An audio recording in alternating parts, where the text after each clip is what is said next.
What's up, everybody? Welcome to the View from Jamestown Podcast Edition. This is episode 33. This is the November 2019 episode. Sitting down with TCC President Robb Roach, GM Sales AJ Petrarca, and Ken Blanchard, our special guest this morning. Good morning, Ken. Good morning. And Thanks for having me, guys. It's nice to be here. How's everything going today? It's going. Got the Power Vest duo over there today? Matching, other than color, Power Vest going on here, Looking of course. good. With TCC. Yeah, you didn't send me that note. I'm sorry I missed that one. I missed that note too, I guess. And you got the power jacket on. Power jacket, yeah. Where's your, you don't have any logos? No, I'm sorry. I didn't. Here we go. Maybe after the podcast is over, we can go get a tattoo. There you go. On the forehead. I won't forget it next time. Face tattoos, that's risque, man. Risque. As long as it's a TCC face tattoo, though, we can do it. Your employment is definitely guaranteed. The C around the eyes, that'd be perfect, right? A couple of teardrops. Perfect. What expense category does that go in? Oh, jeez. Good question. Apparel. Well, appreciate you guys taking the time this morning. Looking forward to getting into it as we're kind of coming to the end of the year here, early November. Maybe before we kick stuff off, maybe Ken, you want to just introduce yourself, give a little bit of background on you and how you fit in the TCC family and what you're overseeing these days. Yeah, I'd be happy to. Been part of the TCC family for 3 years. Glad to be here for another year going into 2020. Happy to be managing the ESO and the DPHP, and we'll talk about that later on today. I'm the product manager for 2 of those products, as well as doing sales and for TCC. And you're in the Philly area? I am in the Philly area. Thank you. Very nice, very nice. Getting right into it. So early November, kind of coming into the end of 2019 and starting to maybe look ahead a little bit for 2020. What's the general mood and kind of view you guys are seeing out there from customers and suppliers and everybody out in the industry? You want to start off, AJ? Or? It's pretty quiet out there. I mean, although I'm busy, traveling a bunch. I think it's just flat. Everything seems to be available, and kind of sort of a boring chemical market at the moment. But like I said, we're just continuing to work hard and trying to do our thing. Yeah, I think I concur. Really impressed with our sales effort, our customer service effort, as a little bit of a microcosm of just inside TCC. We're seeing pounds up, and we're seeing that because of being very aggressive, sticking to our strategy of sales growth, and the sales folks and the customer service folks are all on board to work hard in the face of this kind of tough economy. We're still seeing very low inventories out there. People are reactive buying, and I think we're in a good position for reactive buying because if people need things last minute, they can call us and we'll drop everything to make sure that we get the product to them. There's not a lot of long-term forecasting right now, and I think that's part of the political environment where we don't know exactly what's going to happen, and we'll probably get more into that about the tariffs and what's going on later. The tax plan obviously boosted. I've seen the most recent sort of description of a sugar high to the stock market, and I definitely think that's continuing. There's a sugar high because the tax plan certainly incentivized the swamp or the billion-dollar companies to do better, prop it up, which makes me nervous long term. But just being a private company, not focused on growth and sales and not focused on merging, acquiring, not being distracted from our primary focus, I think has helped TCC a lot. Yeah, it's a good analogy. I like that, the kind of sugar high feel in the market. Somebody mentioned it to me yesterday, then I read a USA Today article last night, so they obviously copped it from that. But it is certainly a sugar high. Yeah, I think one thing along those lines that we're kind of seeing more and more of is kind of the switch in supply chains. That maybe 5-6 years ago was very much a just-in-time strategy, and now people kind of have to have higher inventories, have plan with longer lead times to keep themselves stocked, just because of the logistics landscape with pricing and things like that. It's definitely been a switch and something we're seeing more and more of. Chemical warehousing expected to be up 3 to 5% over the next couple of years. So it's something we're seeing more of, material stocked here versus planning on kind of last minute deliveries. Well, the chemical company also has been focused on European and U.S. supply. We do have assets in China and people in China buying primarily out of China. And I think AJ is probably one of the most active in China in terms of buying. Nothing has really changed based on the tariffs so much, but certainly a lot of the other products that might, opportunistically come from China aren't coming any longer. So that's been a boost for most of the domestic U.S. chemical producers. Obviously, with shale gas, oil availability, there's been that supply chain growth down into the chemicals and the intermediates. But I think that the problem we're seeing right now coming into the end of the year is some of these producing partners of ours are not really facing reality. Yeah. It's the earnings reports are out. Earnings are way down.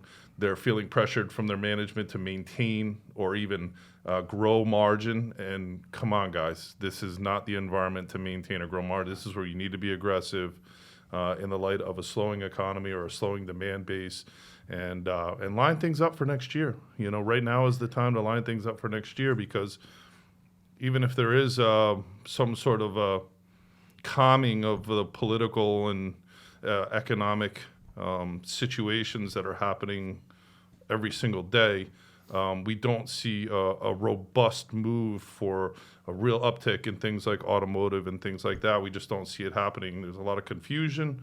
There's a lot of rules that are happening in Europe about what car can go into what city if they're a diesel. Should I buy battery? Should I buy internal combustion engine car? There's all this confusion, so the buyers aren't buying. So you better line up your contracts now, and I think that's a very important point.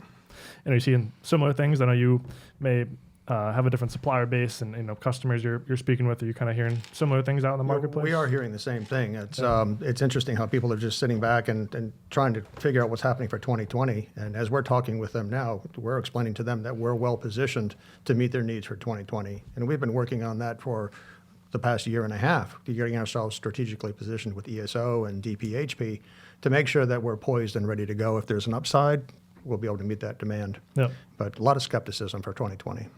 Yeah, and something you mentioned too with the China situation, we're starting to hear maybe verbal rumors of some of the tariffs being rolled back, but then competing rumors that may not be the case. So something we're keeping an eye on to see how that plays into 2020, and obviously as we come into the election season, this time next year, seeing how all that shakes out. Yeah, nothing concrete yet, but there is certainly some clickbait articles, if you will. AJ, I'll use your terminology. Clickbait to say, something's going to happen. But as we've taken a position from the beginning, this is a long-term problem for all of us, and something that's going to have to be worked out over the long term with China. Yeah, we were just talking about it yesterday, that pricing in China is almost starting to come down a little bit because we see the economy over there hurting. They're trying to move material, and even with the tariffs, it's almost evening itself out.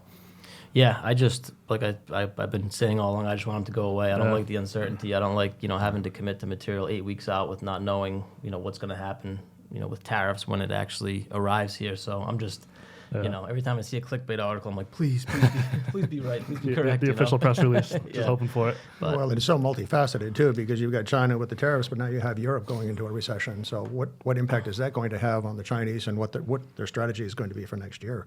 So there's a lot of dynamics. Yeah, and then also our business in Latin America is suffering a little bit because that's become the dumping ground now from China. I'm sure it's happening in Europe as well. It is. So, it's affecting more than just the business between China and the U.S. So interesting times. Not just a dumping ground, but there's no American influence there anymore. So there's, upheaval in a lot of Latin American countries. And, America has taken an isolationist attitude towards the rest of the world, and we're seeing the effects of that. Absolutely.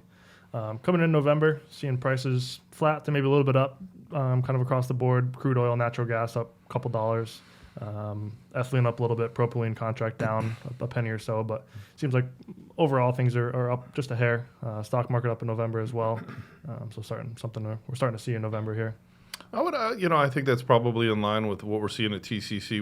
We've seen a very flat summer and a demand coming up somewhat in September, October, and now November looks pretty good. I mean, I started off by complimenting our sales and customer service team, but also folks are obviously seeing some increased demand on their end. So it's interesting though. you never would expect to see $27,700 on the Dow and our commodity products at their lowest price levels in at least a decade. No.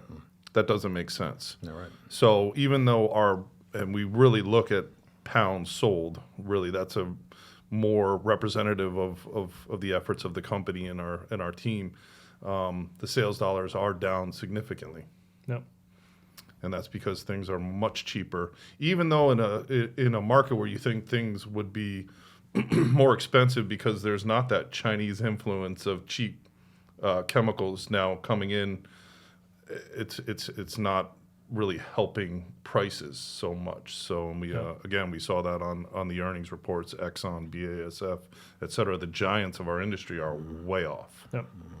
And something we always talk about too is obviously all this is very cyclical. No matter how good or bad the immediate outlook looks, it's always going to turn around. Whether it's 6 months, 12 months, 24 months, it's always going to turn around. You're going to have that long-term view on how to plan for that, how to strategically situate yourself to be ready for that turn whenever it does come, whether it's for the better or for the worse. You only have to go for a short drive nowadays and figure out that it's going to come back, because more and more traffic means there's more and more people. The population of the world is growing. They want the things that Americans and Europeans and most of the modern world enjoys. So there's no doubt that if things get back to more of a normal political, economic, things can grow. Yep. But we have to get our leaders in line throughout the world to allow that to happen. And so hopefully that those things will change and we'll come more together. Yep. Moving on to featured products, new products. Excited to have Ken here to talk about some of the big products he oversees. I know we've talked about probably both of them in the past, maybe in a little bit less detail than obviously Ken can offer. But maybe starting with ESO. I'm pretty excited about ESO and what TCC has done over the past couple of years. We've really positioned ourselves quite well with a couple of manufacturing partners here in North America. That's helped us to geographically separate out our supply from our manufacturers to our customers. We can expedite our orders to customers. So we have one provider in the north that we use, and we have one in the southeast that's just came on board about 4 or 5 months ago with manufacturing. Mm-hmm. We've expanded our routes to market, with rail, bulk rail, intermodal. We were a bulk truck before, and we're excited to get into totes and potentially drums. So we'll have that available as we go into 2020. And maybe what is ESO? Just taking it a step back. Yeah, just that's in a case. good question. We always just take it and we spell it out, but it's epoxidized soybean oil. It's derived from soybeans, which are grown here domestically. The tariffs had some impact on the soybeans, but the farmers were really creative this year. They couldn't ship the soybeans out to China, so they crushed them, and they produced soybean oil and they produced mash. Mash was not on the tariff list, so they sent all the mash as feed into China. But we're overflowing with soybean oil. So we see sustained low pricing with epoxidized soybean oil because the raw material soybean oil is going to stay low. We've got enough of it to last us a while. And you sent me some pretty interesting articles from, I think is it the Soybean Board? Yes. Just on the marketing side of what it is, how it's sustainable, and what it can be used for. It's interesting. It's an interesting product and something I think everyone should be at least aware of and understand what it is and the benefits. Anecdotally, it's been around for 100 years. Yeah. I mean, Henry Ford built a car out of soybean back 100 years ago, and he was promoting soybean and biotechnology, and he would sell a car with a box of soybeans in the front seat because he was really into that. And so that technology is really advanced, and there's a lot of great opportunities that TCC has access to that can meet new needs. Maybe we can start selling tank trucks with a box of soybeans too. Why not? We can make that happen. The farmers would be very happy to hear that, yeah. And applications for the big applications for soybean oil? Yeah, the big applications is in plasticizers, but we sell into the medical market, we sell into wire and cable, we sell into vinyl, construction material, vinyl siding, PVC piping. That's more rigid, but you can add some in there. But in general, we're seeing it as a nice plasticizer. Most people call it a secondary plasticizer. But in certain parts of the world, as it's not used as a secondary plasticizer, it's used as a primary plasticizer with higher amounts going into those flexible PVC applications. And something we're seeing more and more of. Customers want sustainability efforts. They want that kind of renewable aspect. That's right. Into their products. So it's a great option for that. That's right. And the crop looks really good for this year. We're going to be flush with soybeans again this year. So next year's prices look good. Availability looks solid. And the other one, obviously, the more of a longer term project we've been dealing with is the DPHP, something you also oversee for us. Yeah, we've got a really great relationship with our supplying partner on DPHP. We take it out of a bulk tank here domestically, and we can ship it again, rail, bulk trucks, and we're seeing some nice growth in that. The applications are as a plasticizer, very stable, goes into wire and cable, goes into a variety of other plasticizers. Yep. And so we have plenty of material available for that. We're well positioned for 2020. Anything to add on either of those? No, it's just it's nice to be in the position we are with DPHP. It's not produced here in the U.S. any longer, and it's really us and one other producer, one other European producer that supply the U.S. Ken's done a great job of growing this particular product, and the fact that they're committed to a short tank and our competitors committed to a short tank shows that there's the demand there and the need for this fantastic general purpose plasticizer. Primary uses are for outdoor weatherability, wire and cable, flexible vinyl, and it's a necessary plasticizer for many applications, and it's nice to see our producing partner commit to having a domestic tank or tanks and bulk shipments from Europe.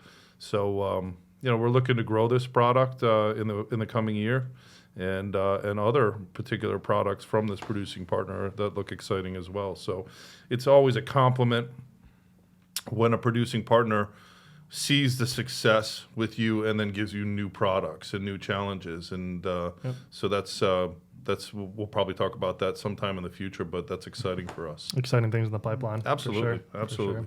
And two great products, especially for us. So reach out to Ken if you know Ken, or whoever your TCC contact is. We'll put you in touch and be happy to talk about it. Thank you. Trade shows, conferences, events, kind of wrapping things up for this year. We have Javier Fernandez and Angela Diaz down at the APLA in Argentina this week or next week. So starting off Monday, Tuesday next week down there. I know Javier's looking forward to it. I'm sure we'll get the recap this time next month, see kind of what the general mood was, and it'd be interesting, I think, hear his feedback from that one with our Latin American and South American partners. Definitely. I mean, AJ mentioned earlier, it's become the dumping ground, as Europe has for China, other Asia, with restrictions coming into the United States. So it's become an extremely it's always been a competitive market in Latin America and South America, but now it's even more so with the rest of the world eyeing that for moving volume.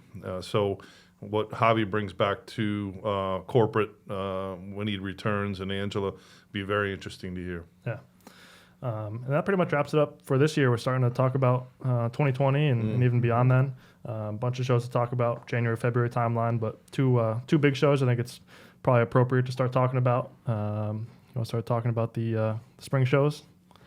Yeah, so AFPM, I use looking forward to loosely, but looking forward to New Orleans this year. We're a little concerned with the overlap with the AFPM and the American Coating Show.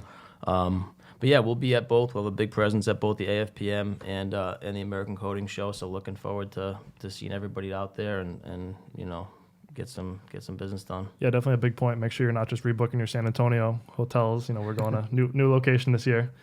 Be interesting to see how it is in a new spot. New Orleans, yeah, and then Indianapolis is where the coating show is, and typically, the AFPM runs sometimes some a Saturday, Sunday, Monday, Tuesday. Everybody typically leaves on Wednesday.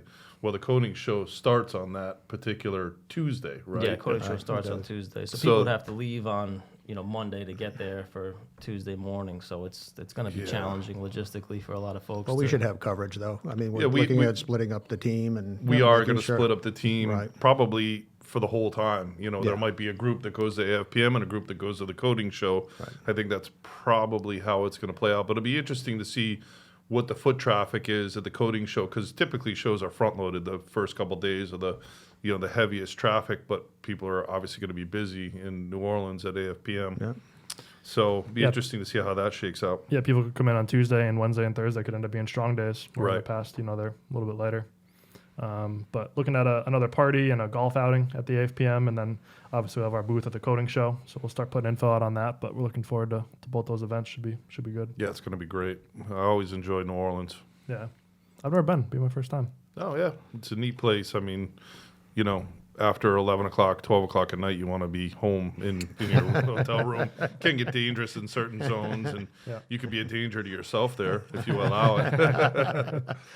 But it's a neat city, and but we're going to miss San Antonio. It's always nice to go to San Antonio. Yeah, we always talk about that city is just set up perfectly for what the AFPM is. It really is. Yeah. We had one year in Dallas, I don't know, 4 or 5 years ago. It turned out okay. It wasn't the end of the world. Different scene. It's the people. Less Tex-Mex. Yeah. Little less Tex-Mex. Wrapping things up, we just recently did a podcast episode with the Vinyl Institute CEO. That should be live wherever you're streaming your podcast. It was pretty interesting. Obviously, it's a big industry for us, the vinyl industry as a whole. So it's interesting to hear what they're doing on their kind of pro vinyl marketing and sustainability efforts and things like that. So that was a great episode. If you haven't checked it out, feel free to stream that wherever you're listening to your podcasts. It's very interesting. I think it was interesting. He made some good points. He was a good speaker, and it's good to see what they're doing to promote the industry. Anything else to kind of wrap things up here? No, we're just heading into the holidays here, and just want to wish everybody a happy Thanksgiving, and and maybe in the next episode we'll wish a Merry Christmas. But always enjoy the holiday season, and of course cooling off, so our seasonal products are picking up. So the methanols and the glycols, and we're seeing a very early onset of winter. So looking forward to the holiday season, and happy Thanksgiving, everybody. And back to you. Got a little bit of snow yesterday up in Vermont. It was We were in the snow yesterday in Vermont, so we felt Christmas yesterday coming. Anything for you, Ken? Yeah, I just wanted to thank you guys for including me. This was a lot of fun. Of course. And appreciate highlighting the ESO and the DPHP. And give me a call anytime you have any questions. Look forward to having you on again soon. I look forward to it. Yeah, Absolutely. thanks. As always, appreciate you listening. Episodes available wherever you get your podcasts, Apple Podcast Store, Android Store, YouTube, you name it. You can also get it right online, thechemco.com/podcast. Obviously, get all our other products and news outlets right on the chemco.com. We appreciate you listening as always, and we're looking forward to catching you next time. Thank you. Thank you, Ben. Thank